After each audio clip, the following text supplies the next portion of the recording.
Welcome, everybody. This is the North Chatham Free Library Arts and Culture Program. I'm going to just go over the technical things, which is only, it works, everybody should mute themselves except John, because he's the only person we really want to hear and the quality will be much better.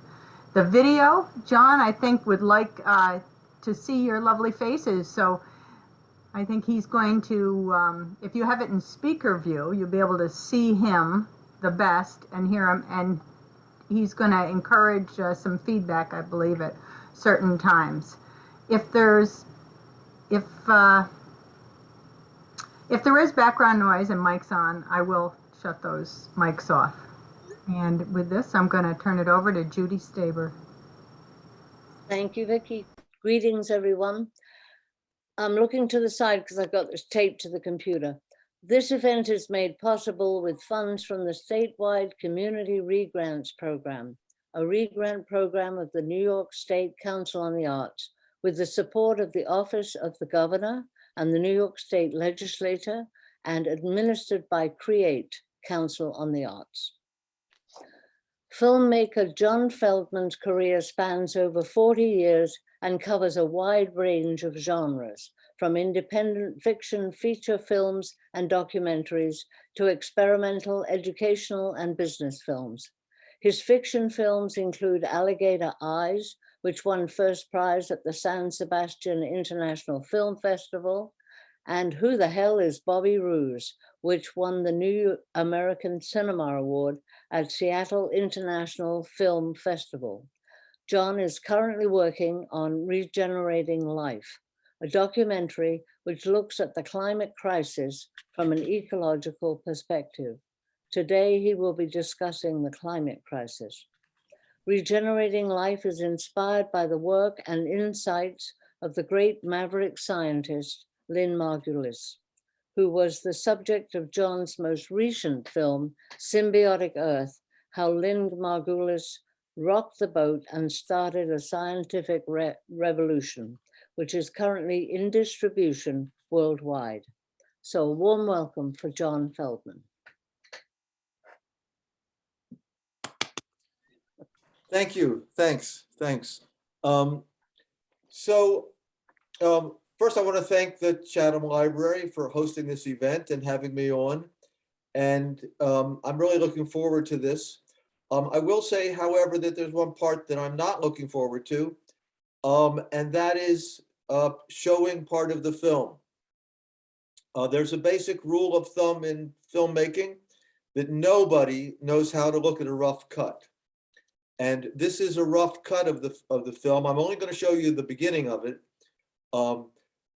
But it's very hard for people who aren't filmmakers to understand what they're looking at when they look at a rough cut.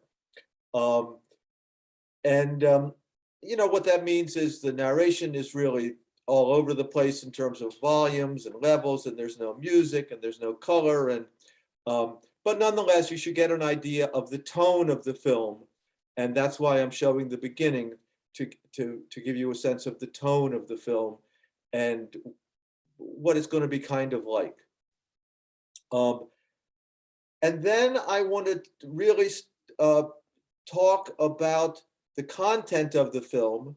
And I thought what I would do is the underpinnings of the whole film, which looks at climate change, is to try to bring us back to a little common sense about what the climate is and how we can fix things. And to do this, the film really goes through a series of things and gives us a new way to look at things that we always look at. So I'm going to give you an example of a few of those things. And then I'll talk for maybe 20 minutes, and then we'll open it up for questions. Does that sound good? Thumbs up on that? Okay. So the first thing I'm going to do is I'm going to show a bit of the film, and for various reasons that I don't want to go into now, we're not going to record the film itself on this thing. So I go here. Boom.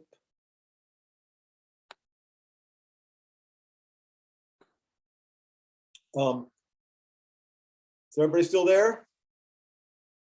I guess, no, I can't hear anybody. Still So- here. Okay, if you, that's good. Mhm. As I'm giving my presentation, if anybody wants to say anything, you could send a chat, or if you could interrupt me by unmuting yourself and saying it. But if it's, please don't do that if it's like totally out of context, of course. I wanted to really just pick up where the film picks up, and is to say, well, okay, how does water regulate the climate of our planet? And I just want to go through a few things. We all know about sweating. We know that when we sweat, that cools our bodies.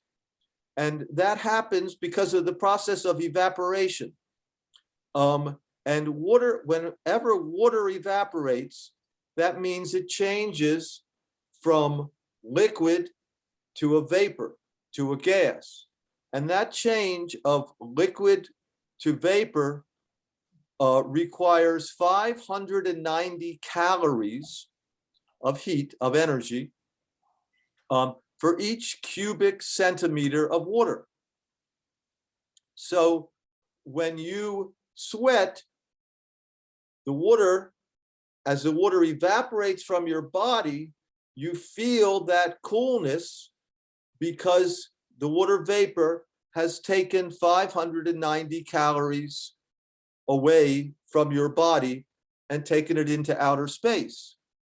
Well, we tend to forget that plants sweat too. Plants have a process similar to our sweating. It's called transpiration. And in that process, the plant, think of a big tree.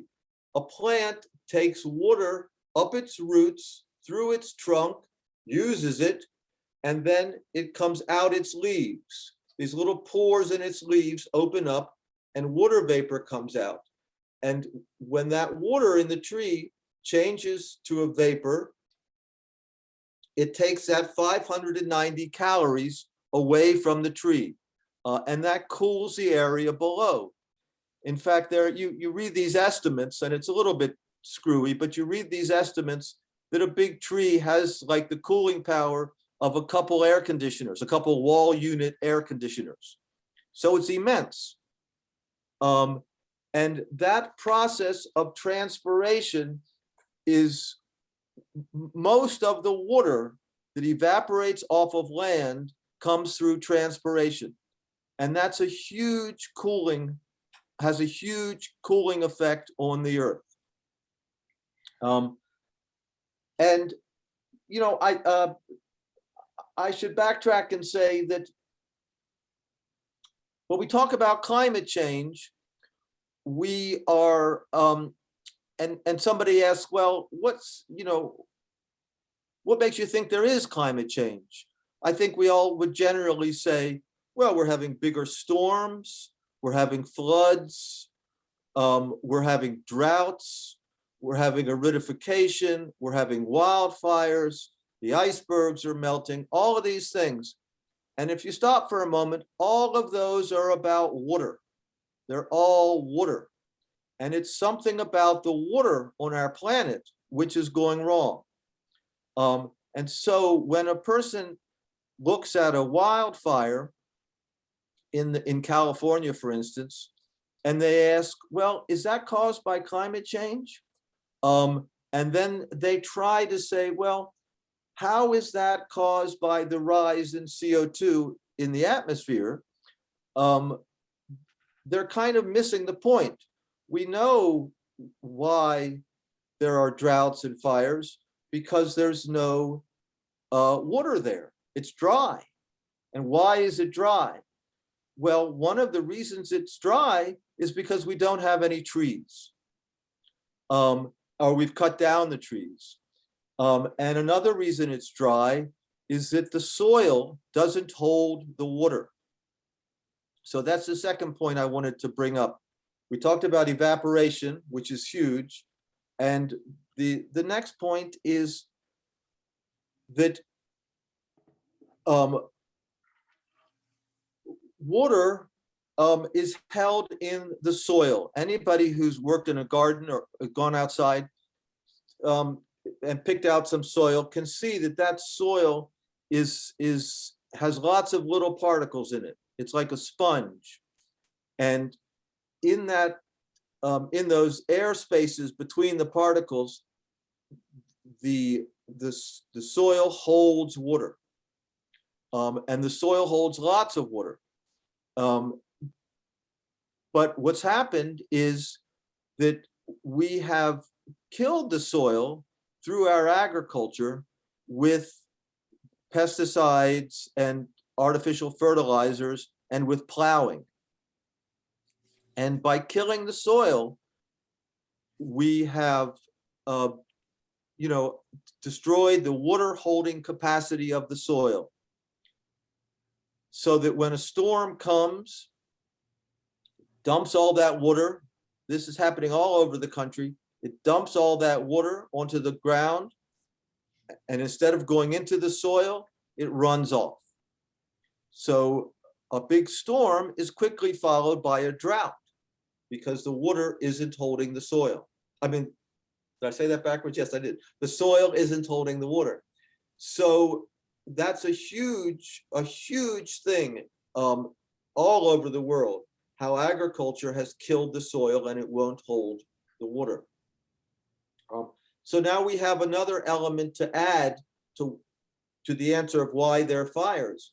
It's because we've destroyed the soils. If you take like the Central Valley of California, where they're having fires more and more every year, the soil is not holding water. It's dry. Now there's another reason. If we go back to that stuff I was talking about earlier about transpiration, when a tree transpires this water up its trunk, out its leaves, in the process of doing so, as the water transpires upwards out of the tree, it leaves a low pressure right here because the water is going up as high pressure and it's leaving low pressure here. And that sucks in water from the ocean. This is one of the main ways that fresh water is brought into the land by this process of transpiration. The water goes up trees, it evaporates into the atmosphere, and then cooler, moist air comes in from adjacent areas, which starts really with the oceans. And this process, which is called the biotic pump, is, for instance, what brings water from the ocean all the way into the center of the Amazon. So if we ask again, why are we having fires in California? We've cut down most of the forests that used to line the West Coast. And there used to be much greater fogs in San Francisco than anybody has ever lived there. So again, it's water that's not being, brought in or held in the soil, which is causing the dryness, which is causing the fires and the droughts and the aridification. I wanted, so I covered evaporation.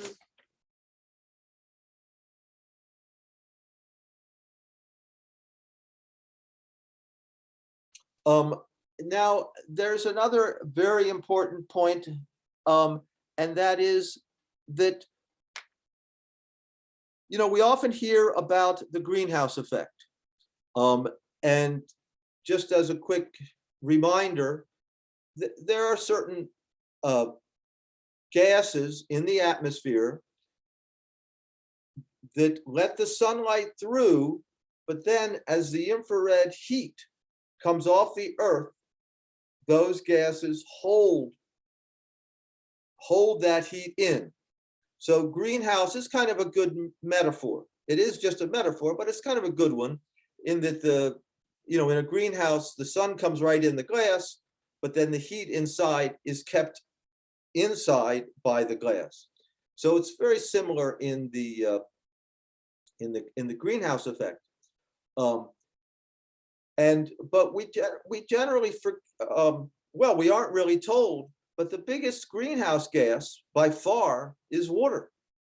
Water is the biggest absorber of heat and the biggest re-radiator of heat. So once again, the climate is governed by water. But there's something else that is just, is another example of getting us, of starting to think differently. We think about this, these gases holding in the heat, and kind of have made this conclusion that if we have more gases, we're holding in more heat. But people aren't really asking, well, where is that heat coming from?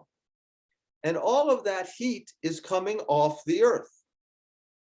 And I do this quick little experiment in the film where I go out into a field in the bright sunlight in the summer, and there's a piece of plowed field, and I take the temperature, and then I move across just a few feet to a piece of ground which is covered in grass, not a lot of grass, just a little bit of grass, and take that temperature. And there's 40 degrees difference between the bare soil and the grass covered soil. The bare soil is 40 degrees hotter than the bare soil is 40 degrees hotter than the grass covered soil. It's astounding. And we just need to, remember that the process of our industrialization and our civilization has bared about 40% of the land on Earth that was once covered in green. 40% of the land that was once bare, that was once green, is now bare. And I have these great aerial photographs, and we've all seen it when you look out of an airplane, or even just driving down the road, you can see it. We've bared the land, and there's a lot more heat coming off that land, and that's what's causing the increased greenhouse effect. It's not the molecules that are causing the increased heat, it's the additional amount of heat that's coming up off the land. And so thinking about that, we have a second kind of solution to the problem, and that is to cover the land. The first solution, of course, is to plant more trees, because we talked about how valuable trees are. Cover the land. And, farmers know this, and people know this, the value of what's called cover crops. And the film goes into that in great detail about cover crops. But that's an example of starting to think about things differently. And that's the greenhouse effect. I'm just checking my notes here.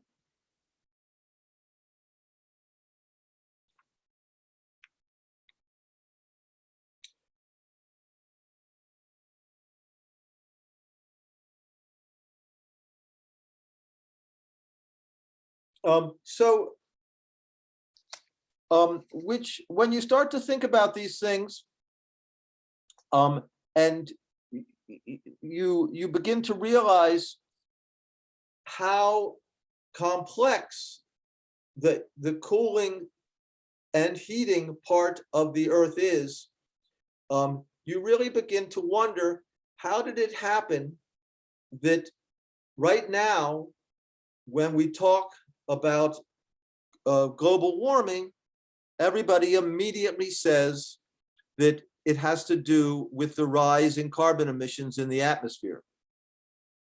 And this is a complex subject which I do go into in the film. But really, it has to do with the process of simplification that was necessary in order for politicians and scientists and others to convince legislators that we had a real problem, that global warming was real. And the actual way that the climate is regulated, the heating processes, the warming processes are well known to scientists and to meteorologists and so forth. But through a kind of a weird process, most of that has been left out of the conversation. And it's all been brought down to the burning of fossil fuels.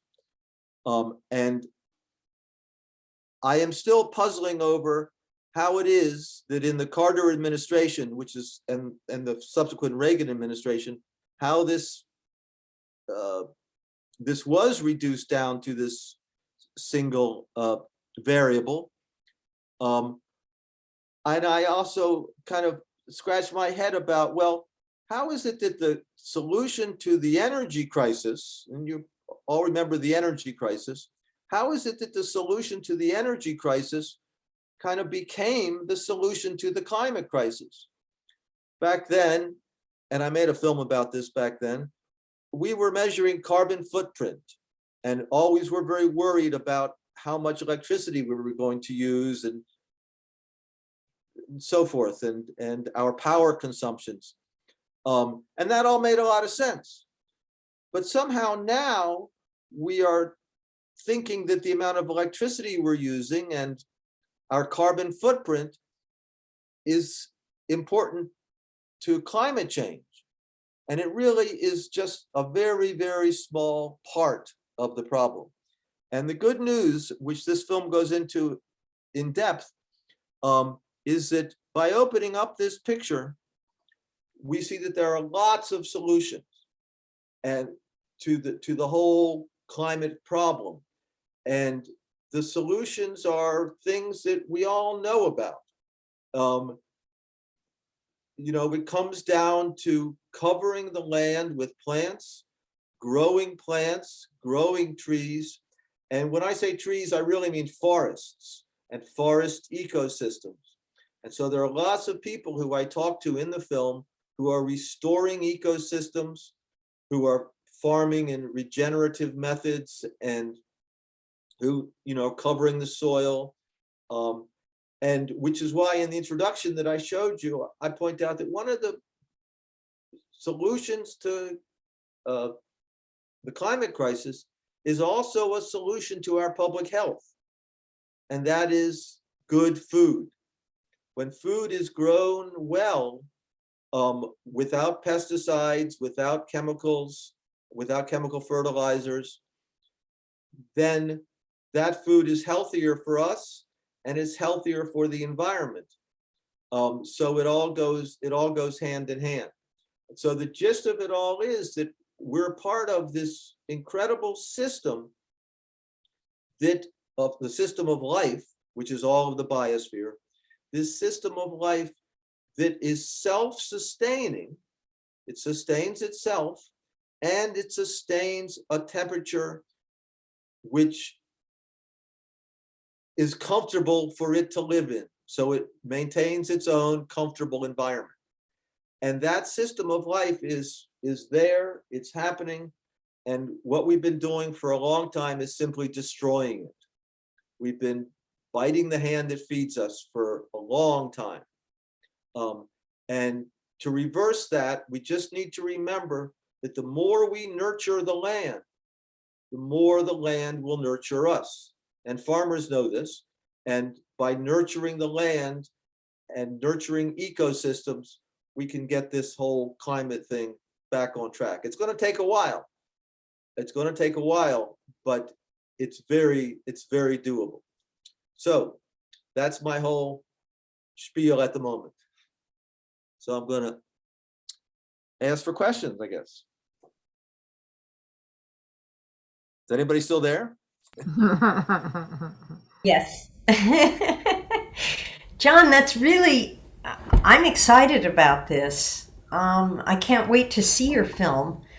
And one of the things I'm wondering is, I read Inside Climate News that comes into my inbox, and I support 350.org and the Sunrise Movement and so forth. And I'm wondering, do you have, who will distribute your film, and do you have plans to make contact with these organizations that can spread the word, and where, activists can be more informed? Yes. I mean, we don't have we're working on our distribution plan, but the activists and groups, as you've mentioned, they're really our first target audience. Our first target audience, I mean, there's so many people who are concerned about this and feel like they can't do anything. Right. And so we hope to get this message out to them. And the beginning of our distribution plan is to really have a series of premieres and screenings around the country and around the world, and to have these sponsored by groups. So by Greenpeace and by other groups who are involved, and to use their resources and their lists and whatnot to get this out to those people who are already engaged, but who are looking for new ways to approach things. There is some concern on my part that a lot of these groups are really locked in to the narrative of the CO2. But the more I've talked to people, the more I've found that, yes, some people are locked into it, but everybody is frustrated right now. And so I think that those people who kind of refuse to listen or will be far and few between, once they kind of hear my gist. And I think in the film, I try, like I did in this presentation, to start by explaining how this complex system of regulation works on the planet before really saying why the CO2 is wrong. So we at least know what the alternative is. No, it seems very hopeful, and hopefully we also get the emissions down. But yes, and we do have to get the emissions down. Right. I mean, it's not like that's not a problem. Right. Yeah, no, I think it's exciting, and there certainly are a lot of farmers beginning to think about regenerative agriculture. And it reminds me a bit of, I'm forgetting her name now, the author, but The Sixth Extinction. Right. And she talks a lot about Elizabeth, was it Colbert? Is that Elizabeth Colbert? Anyway, I think that's who it is. Yeah. That's Colbert. Colbert, right. Yeah. Good. Well, can you hear me? Yeah. Yes, Judy. I'm concerned. I mean, it's a huge picture. It's an enormous problem when you think about Monsanto and you think about Brazil and what they're doing to the rainforest. I mean, we've got to somehow overcome the big business money people. Are they going to practice crop rotation? Are they going to, it's all very well for small gardeners or even small farmers to do that. But what worries me is that we're up against the big guys, and they look to now, not the future, I think. I'm not sure, but I couldn't agree with you more. That's the problem. That's the problem. I mean, the moneyed interest, the profit motive is staggering. And as much as there's been a growing awareness of the problem of deforestation, and it's not just the Amazon, it's all over the world in the northern hemispheres and so forth. As much as people are becoming aware that it's becoming more, there's more and more forests being destroyed in spite of that. Yeah. And the same with agriculture.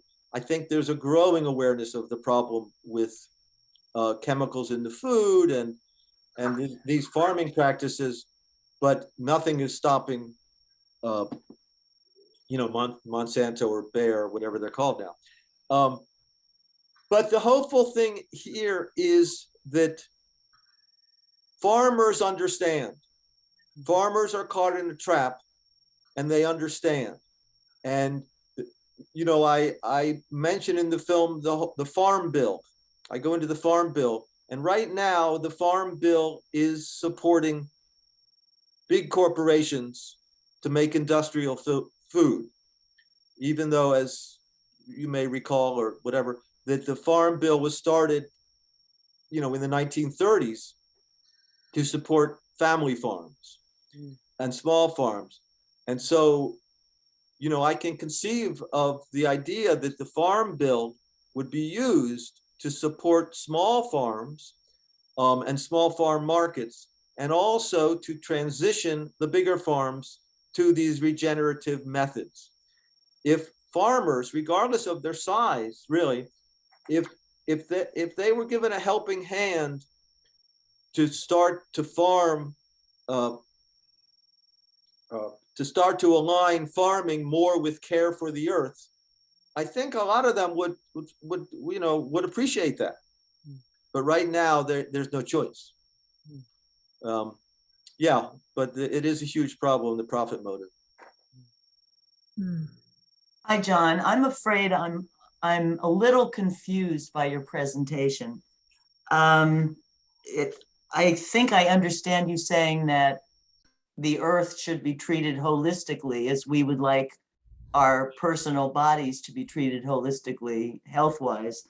But for instance, are solar panel fields good or bad?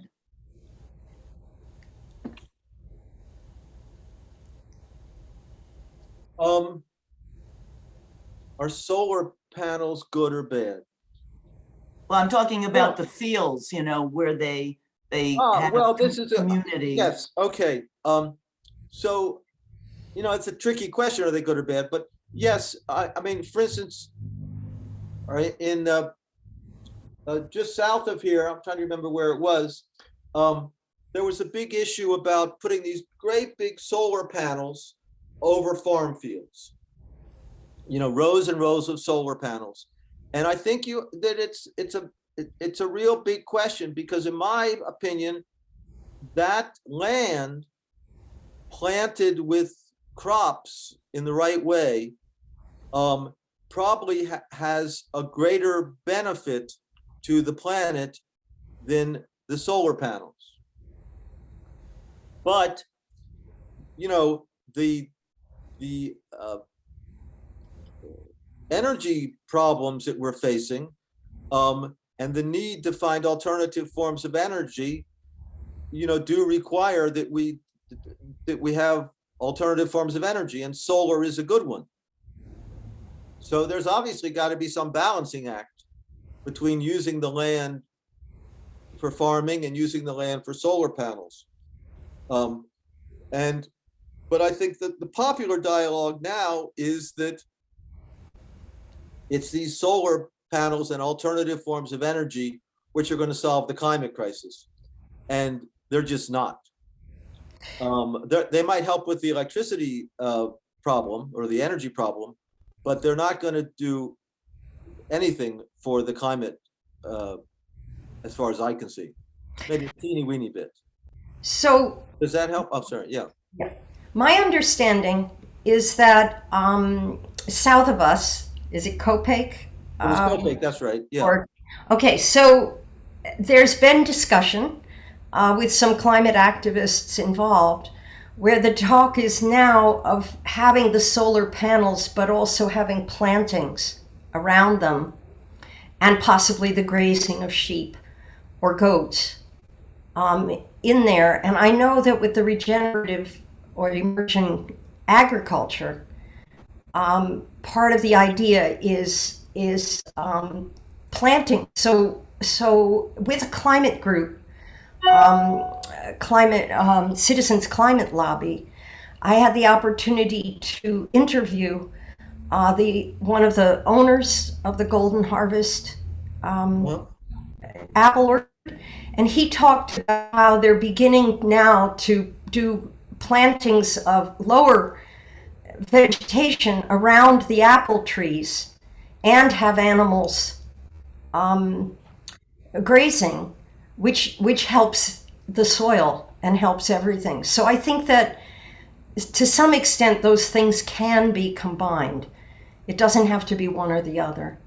that sounds like a good solution, to have plantings and animals and everything, and they can even put the solar panels, higher up, so Exactly. more. Yeah, that sounds like a Yeah. good compromise to that. Yeah. Other questions? Yeah, I have another question. Oh, do you have a question? No. I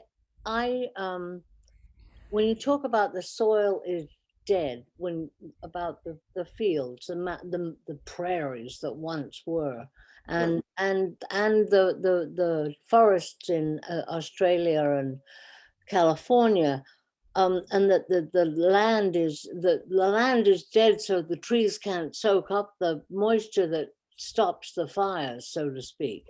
Right. Can that earth, that barren earth, be regenerated? I mean, we had the dust bowls back in the 30s, and So the answer is absolutely yes. yes, It's absolutely yes.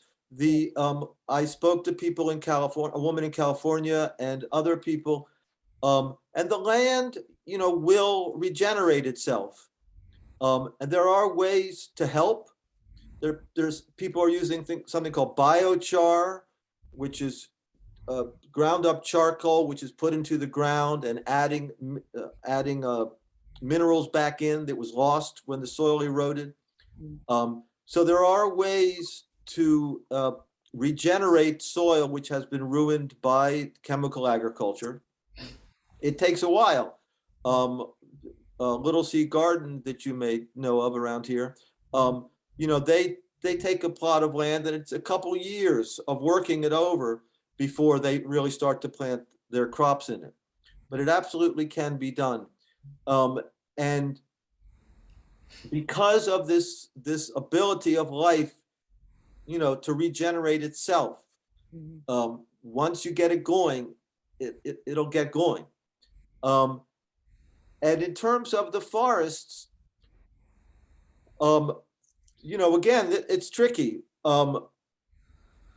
We've heard these stories about people planting rows and rows of trees in the desert and trying to grow things back that way. But unfortunately, those trees don't really grow, or most of them die. 80% of them will die because a tree needs a whole ecosystem around it.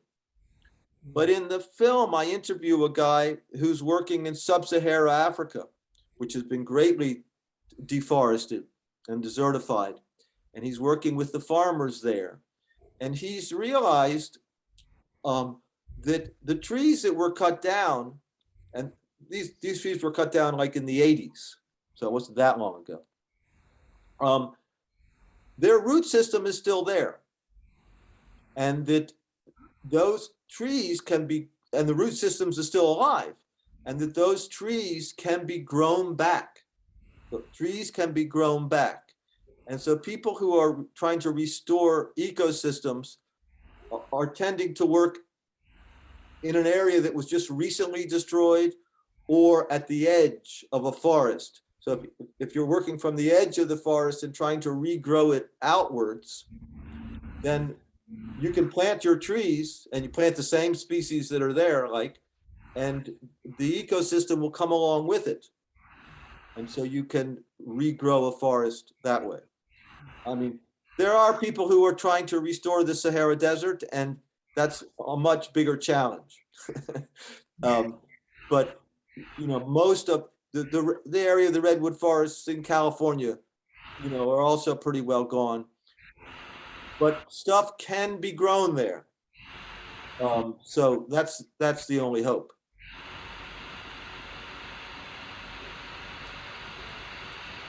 I don't know what that is.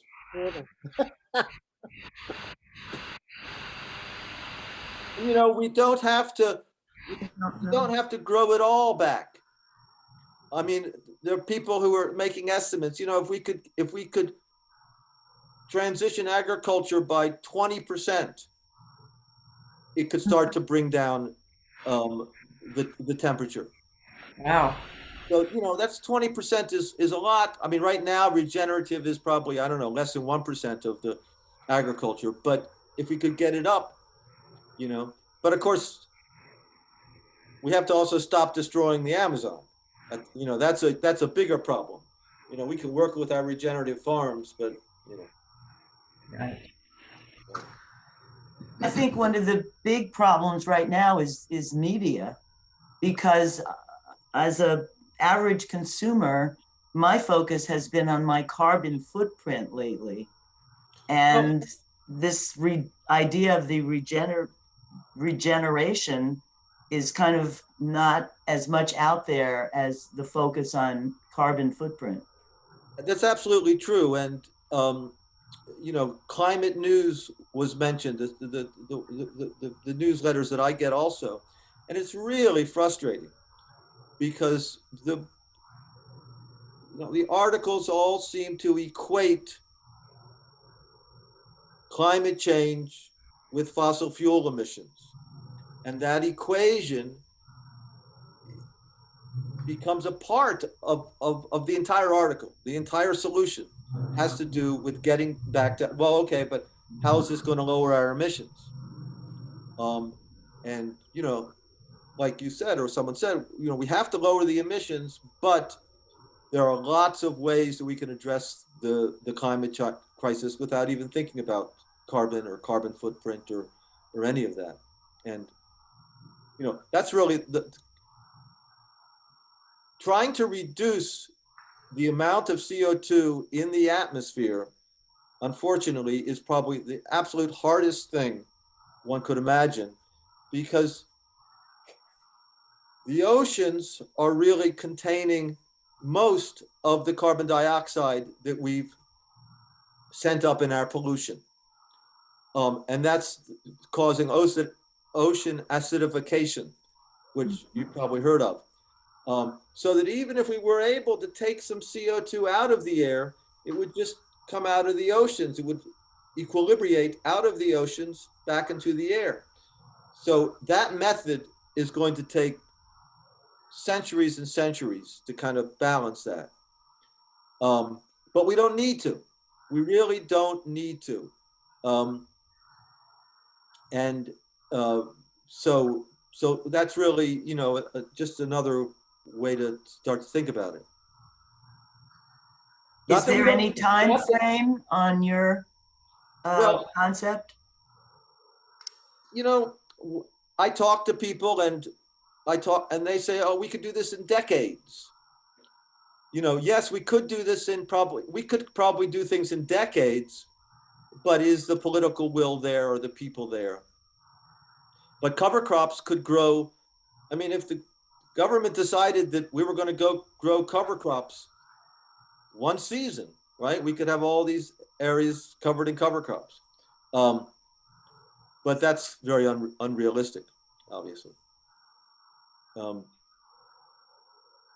John? Yeah.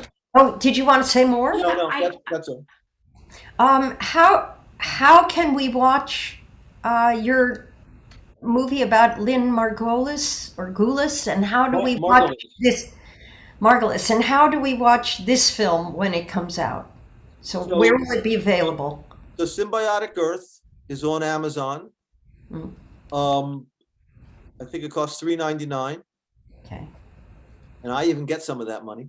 So you know, please watch it. And when this film is done, you know, it'll be on Amazon. I'm hoping to set up some way of, you know, as I said earlier to you, some way of using all the supportive type organizations to send it out to their members. And they could use it as, the organization could pay the distributor a certain amount, and then they could use it as a,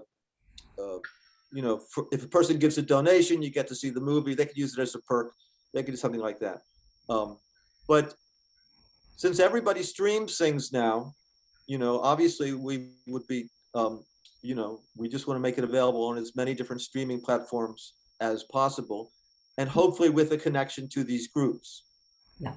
As opposed to film festivals, I want it to be content. I want the group showing it to be related to the content of the film.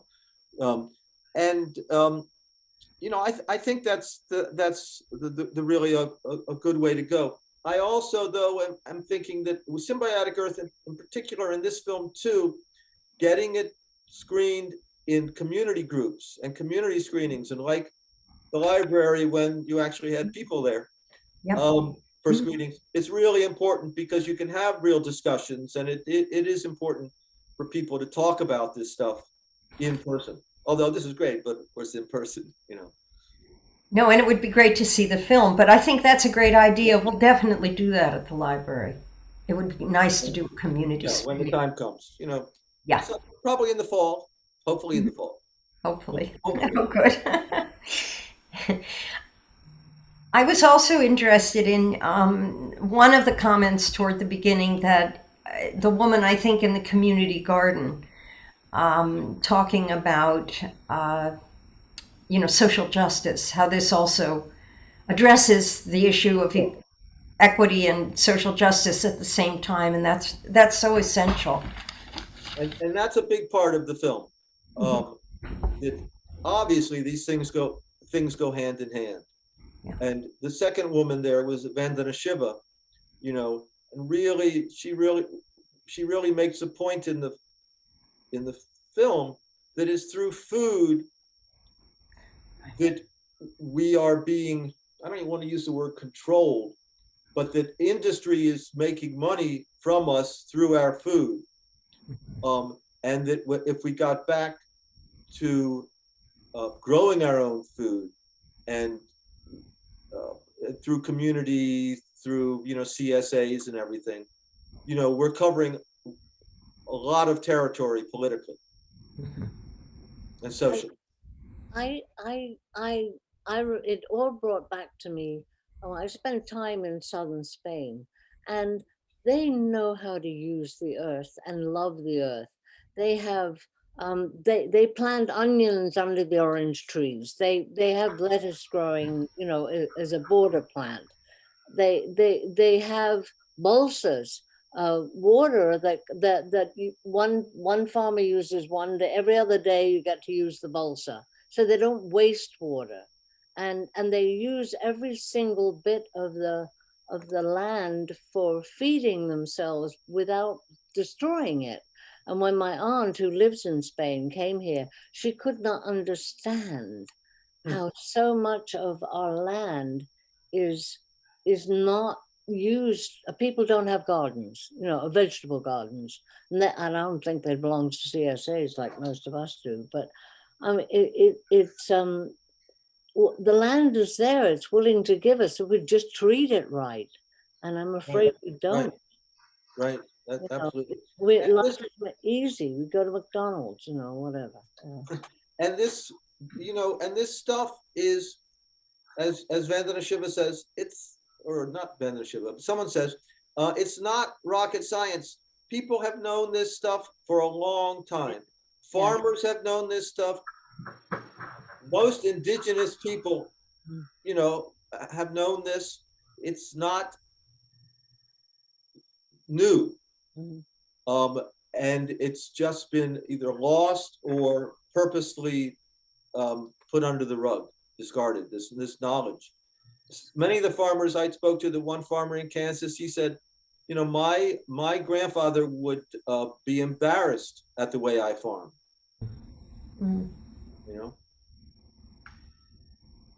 Wow. I just want to throw out one more little thing. I mean, one thing that's going on in my observation with climate change and is that the kinds of insects and diseases that we have is all changed, and that's got to be part of this too, because you start to grow things, you can't grow the things you used to be able to grow. The ash trees have all died. You know, we go through elms. Now we've got these jumping worms. I mean, so this all affects the soil. And Right. I don't think you can do one thing, you know, without doing the other. I think the whole, that's what I think. Right, right. I want to say something. Can you hear me? Yes. Yes. You know, we see that the earth is kind of going crazy with all these storms, and the land is going crazy, but the people are going crazy too. You know, we're part of this, and this tension in the world, you know, and the politics. And John and I were talking today. We said there's too much yang in the world. There's too much male testosterone bullying energy in the world. And it's, you know, so it's not just everything is disrupted, but our psyches are also disrupted because we're just a part of I mean, we're so separate from nature that we are, it brings out the worst in us as humans. Right. That's all I want to say. I just want to make one comment. Yes. That comment is that Wall Street controls a lot of stuff. They control the agribusiness. They're ruining all the farms in the Midwest. And there are very small bunches of people who control the distribution of meats. So the ranchers don't get anything. So you have like 90% or 95% of the population who is going along, trying to live their daily lives, and you have 1 or 2% of the population that's rapacious.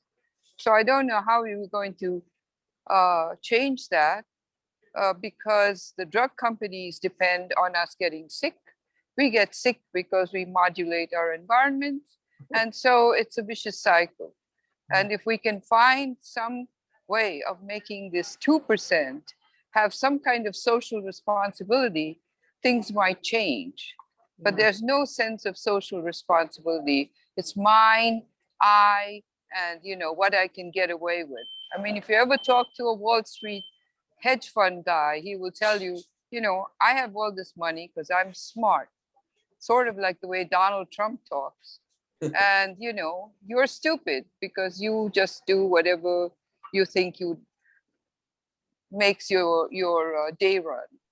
So I think we have to somehow increase the awareness that we are all in this soup together. And maybe we will then have a generation of people who will be more socially responsible. I couldn't agree more. And, you know, this is a big topic. The film only touches on it briefly. It's our economic system, our extractive economic system, which is at the root of the problems. And that's just only getting worse. And yeah, I don't have any big solutions to that, but I think you're right. It's just making people aware and getting people to start talking about it. There are people who have alternative economic models. And you know, there is another way. This is not the only economic model. But that, as they say, is another movie. I'm not going there.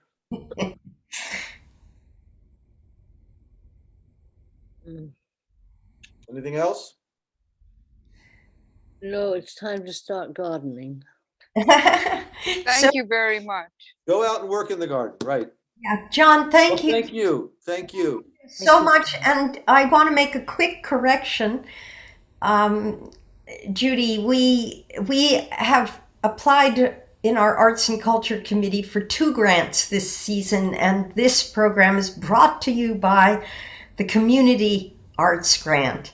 But that was what was on the release, what I read. Wow. Well, it was wrong. You know. Well, Anyway, that was from an earlier version, but in any case, now that we've given correct credit, really, John, thank you so much. And Judy, thank you for Thanks, putting Judy. this all together on our end. Oh, you're more than welcome. I think what John's doing is amazing. Yeah, it is. And Vicky, thank you for hosting. Okay, thanks. We look forward to seeing the film. Yeah, me too. Yeah. Bye. Thank you. Bye. Bye. Bye-bye. Thank you. Good to see you all.